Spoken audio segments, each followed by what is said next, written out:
We've owned this farm about 21 years. It's right up the road from where Lova grew up.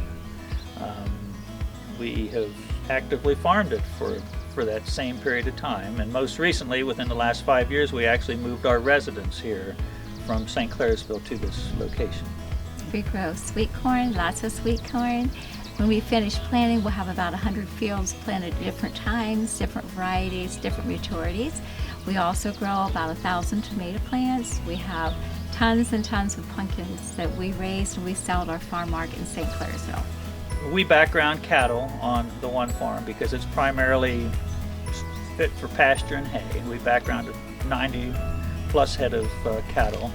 We make some hay, and as Lova said, we still raise a lot of produce for our farm market that we still operate in St. Clairsville. The Weather Service was calling for some storms. At that point, we were still living at St. Clairsville. We had a bank barn that dated back to the 1860s, and that barn, the roof, everything was off. It was pretty much demolished, and we put up a new machinery building, and most of our equipment was new. We'd been over here the night before. We had some invoices on the workbench, and when we got over here and we opened those doors, we weren't sure what we were going to find. All the equipment was intact. The invoices and everything were where they were. The roof was gone. The front doors had kind of been sucked in, but that building was great. Well, obviously our first call was nationwide, and we were very blessed. We had always updated our coverages and had our agent out to appraise our buildings and things, and you're never really sure, do you have enough? The nationwide insurance agent came out, the adjuster came out the next evening, and we walked around everything. Nationwide was absolutely wonderful.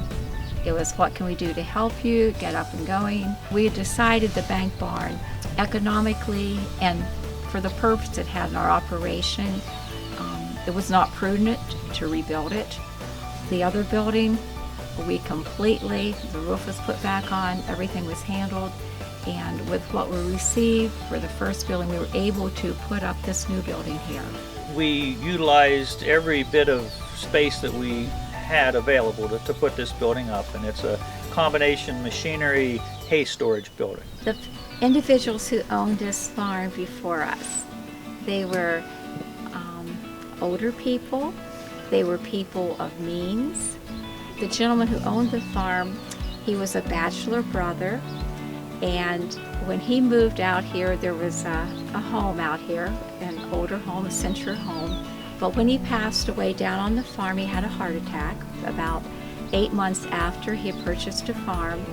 The farm he had 4 sisters, and again, they were women of means.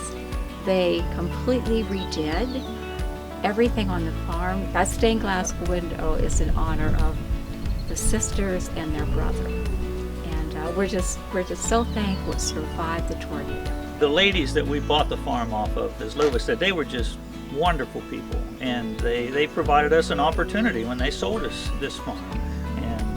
And that's what I think about when I see the window. It's a constant reminder of them and how they were the means for us to be able to own this beautiful property. As farmers, you never consider maybe retiring.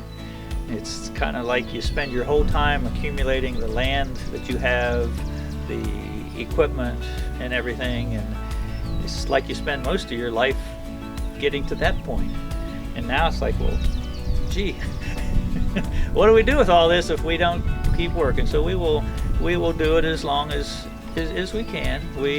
Farming is something that really has to be in your blood, and for both of us, it was in our blood. From the time we went away to college and started our first jobs, our goal was to come back to Belmont County, and that was probably what brought us together the most. Was we shared that common bond and had families that were very well rooted in the county, and that's what got us to where we are now.